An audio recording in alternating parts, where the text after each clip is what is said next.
మీ ఎలాంటి వ్యాపార ప్రకటనలకైనా వెంటనే మా ఛానల్ సంప్రదించండి. శ్రీమాత్రే నమః. శ్రీ గురుభ్యో నమః. సెప్టెంబర్ 7వ తారీఖు నాడు మనకు గ్రహణం అనేటువంటిది ఉంది. అయితే మనకు మాస ఫలితాల్లో భాగంగా ఈ గ్రహణం అనేటువంటిది 15 రోజుల నుంచి 21 రోజుల వరకు కూడా ఖచ్చితంగా ఉంటుంది. కాబట్టి ఈ ద్వాదశ రాశులకి కూడా గ్రహణకాల సమయమునందు ఎలాంటి మంత్రం చదువుకోవాలి, ఎలాంటి దానాలు చేయాలి, అలాగే గ్రహణం సమయంలో మీరు ఒక్కసారి మంత్రం చదివితే, నేను ఇప్పుడు చెప్పే మంత్రం ఏదైతే ఉందో అవి చదివితే వాటికి 10,000 నుండి 1,00,000 సార్లు చదివిన దానికి ప్రతిఫలం దక్కుతుంది. దాని వలన మీ జాతకంలో ఏ గ్రహాలు బాలేకుంటే ఆ గ్రహాలకు సంబంధించిన మంత్రాలు కింద డిస్క్రిప్షన్లో ఉంటాయి. ఒక్కసారి అవి చూసి గ్రహణకాల సమయం నందు ఇప్పుడు నేను చెప్పబోయేటువంటి నియమ నిబంధనలు బట్టి పాటించి ఆ జపాన్ని ఆచరించండి. ఇక ద్వాదశ రాశుల వారికి కూడా ఉన్నటువంటి గ్రహ ఫలితాలు ఎలా ఉంటాయనే విషయాన్ని ఇప్పుడు మనం తెలుసుకుందాం. తదుపరి తులారాశి. తులారాశి వారికి సంబంధించి ఈ యొక్క సెప్టెంబర్ నెలలో జరుగుతున్నటువంటి గ్రహణ కాలం ఏదైతే ఉందో ఆ గ్రహణ కాల సమయం నుండి 15 నుండి 21 రోజుల పాటు ఉండేటువంటి గ్రహస్థితుల ప్రభావం వలన ఎలా ఉండబోతుందనే విషయాన్ని ఇప్పుడు మనం తెలుసుకుందాం. ముఖ్యంగా చూసుకున్నట్టయితే ఈ యొక్క తులారాశి వారికి 12వ ఇంట కుజగ్రహ సంచారం, అలాగే ఏకాదశ స్థానమునందు బుధుడు, సూర్యుడు, కేతుగ్రహ సంచారం. 12వ స్థానంలో కుజగ్రహ సంచారం చేయడం వలన ఏవైనా భూ సంబంధిత అమ్మడం కానీ కొనడం కానీ లాభం ఏది ఉండదు. అనవసరంగా భూ సంబంధితమైనటువంటి వ్యవహారాల్లో తలదూర్చకుండా ఉంటే మంచిది. ఉన్న భూమి అమ్ముకోవడం కూడా నష్టంలో అమ్ముకోవడం జరుగుతుంది. అలాగే 11వ స్థానం నందు సూర్యుడు, బుధుడు, కేతు ఉండడం వల్ల మీ సర్కిల్, మీ ఫ్రెండ్స్ మిమ్మల్ని సమయానికి ఆదుకుంటారు, సహాయం చేస్తారు. అలాగే దశమ స్థానం ఏదైతే ఉందో దశమ స్థానంలో ఈ యొక్క శుక్రగ్రహ సంచారం చేయడం వలన శుక్రుడు 10వ ఇంట ఉండడం వలన లాభదాయకంగానే ఉంటుంది. మీ భార్య వైపు నుండి కానీ, మీ భర్త వైపు నుండి కానీ, వారి బంధువుల నుండి కానీ మీకు లాభం వచ్చే అవకాశం ఉంటుంది. అయితే నవమ స్థానంలో గురుగ్రహ సంచారం చేయడం వలన దూర ప్రాంతాలకు ప్రయాణం చేయడం, ముఖ్యంగా ఏదైనా సరే పుణ్యక్షేత్రాలు, పుణ్యతీర్థాలు ప్రయాణం చేయడం, పిల్లలకు సంబంధించి ఏదైనా హయ్యర్ ఎడ్యుకేషన్కి పంపించడం, అప్పటి వరకు ఉన్నటువంటి పిల్లల యావగేషన్లో ఇంకేదైనా ఎక్స్ట్రా యాడ్ చేయడం, ఇలాంటివి జరుగుతాయి. అలాగే ఈ యొక్క తులారాశి వారికి సంబంధించి ఉన్నటువంటి సప్తమ స్థానం, అలాగే షష్టమ స్థానం విషయానికి వస్తే 6వ స్థానంలో ఈ యొక్క శనిగ్రహ సంచారం చేయడం, అలాగే పంచమ స్థానంలో సూర్యుడు, అలాగే పంచమ స్థానంలో చంద్రుడు, అలాగే రాహుగ్రహ సంచారం చేయడం. ఎప్పుడైతే 6వ ఇంట శనిగ్రహ సంచారం చేస్తూ ఉన్నాడో అక్కడ మీ డైలీ రొటీన్ లైఫ్లో చాలా చేంజెస్ ఉంటాయి. ఇప్పుడు ఒకవేళ మీ జాతకరీత్యా పర్సనల్గా ఒకవేళ దశ గనక శని మహర్దశ నడుస్తూ ఉంటే సమయానికి లేవలేకపోవడం, టైంకి పనులు చేయలేకపోవడం, ఏదో తెలవని ఒక శక్తి మిమ్మల్ని బాగా లేజీగా బద్ధకంగా చేస్తుందనేటువంటి భావనలో ఉంటారు. ఆధ్యాత్మికమైనటువంటి ప్రవచనాలు ఎక్కువగా వింటారు, ఆధ్యాత్మికమైనటువంటి యావిగేషన్స్లో అధికంగా ఉంటారు.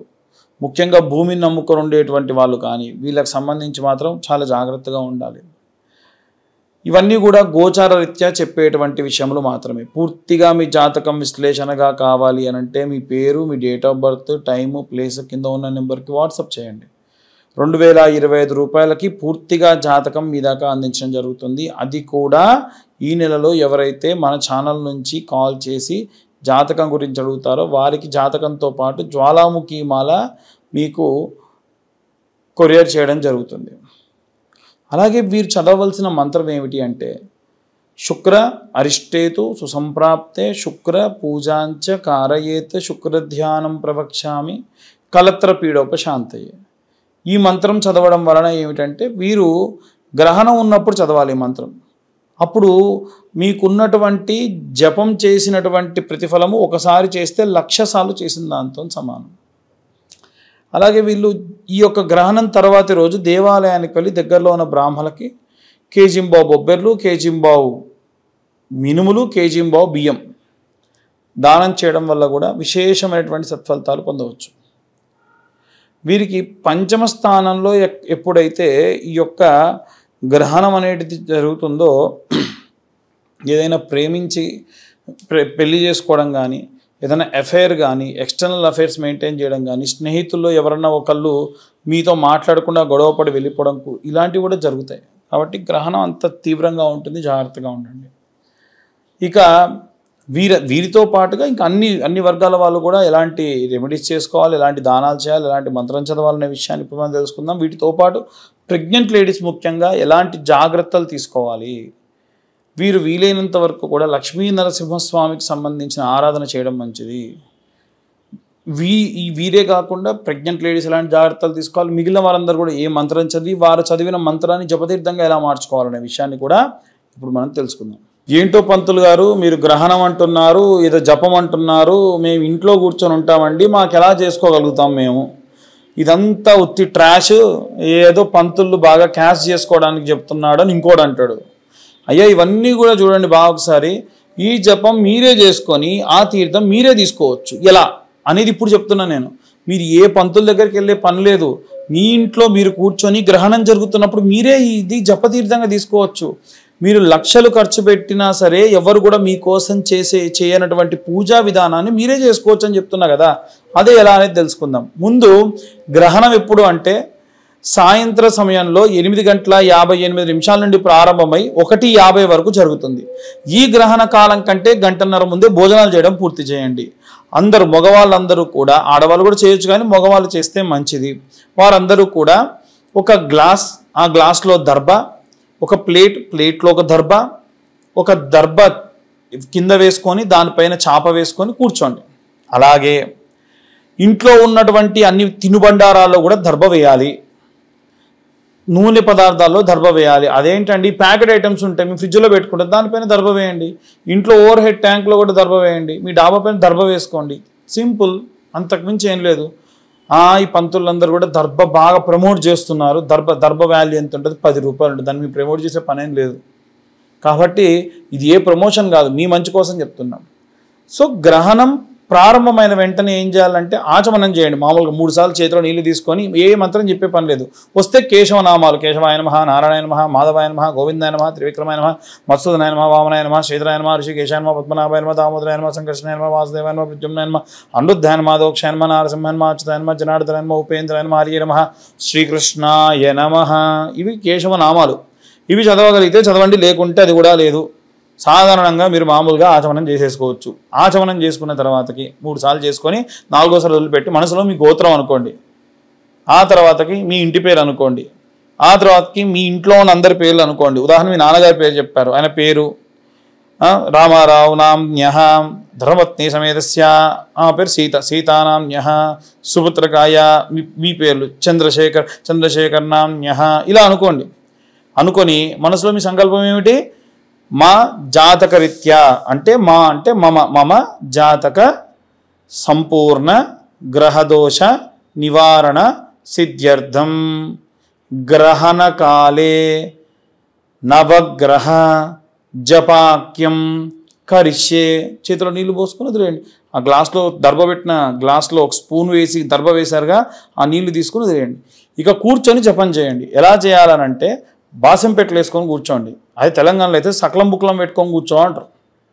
అట్లా కూర్చొని జపమాల చేతిలో పట్టుకొని ఒక బట్ట ఏదైనా కప్పుకొని కళ్ళు మూసుకొని ధ్యానం చేస్తూ, ఉదాహరణకు ఈ మంత్రం నేను చెప్పా, కింద డిస్క్రిప్షన్లో ఉంది.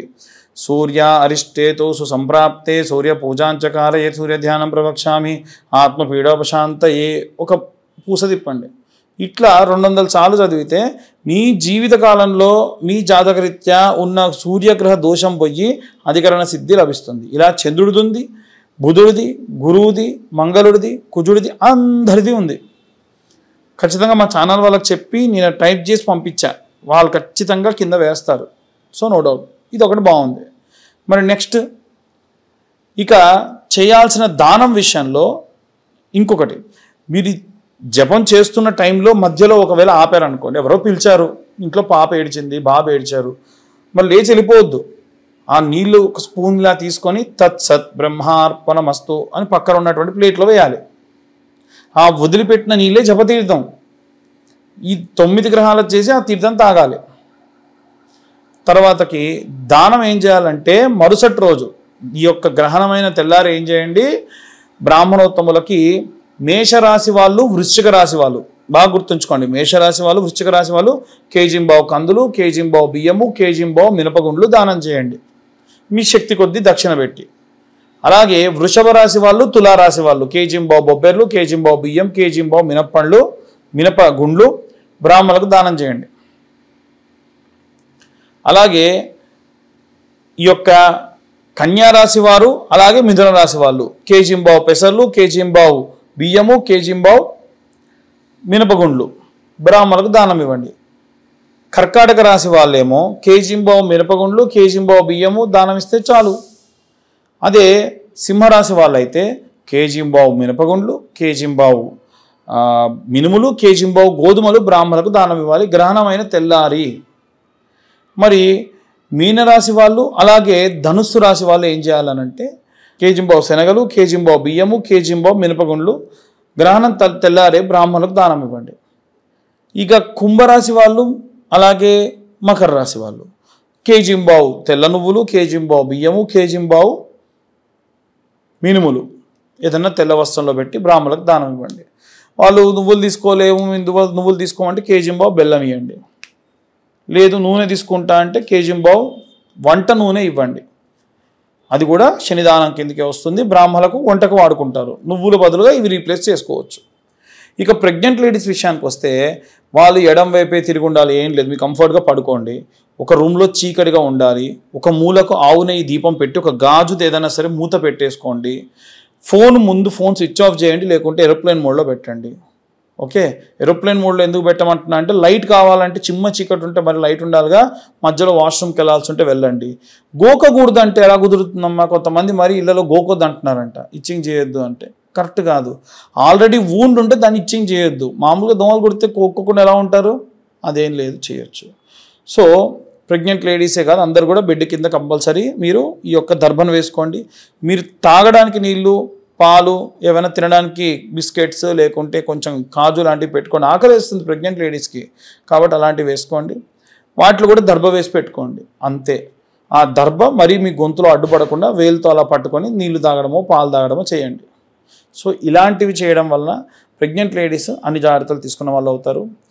ఇవి స్వయంగా మీరే చేసేటువంటి దానములు, చేసేటువంటి జపములు. ఏ బ్రాహ్మణోత్తముడి దగ్గరికి కూడా పోయి మీరు మా కోసం జపం చెయ్యండి అని అడిగే పని లేకుండా మీ అంతటి మీరే చేసుకోదగినవి. కాబట్టి గ్రహణం ఉన్నప్పుడు ఎట్టి పరిస్థితులు ఇలా చేయండి. దానివలన విశేషమైనటువంటి సత్ఫలితాలు పొందుతారు.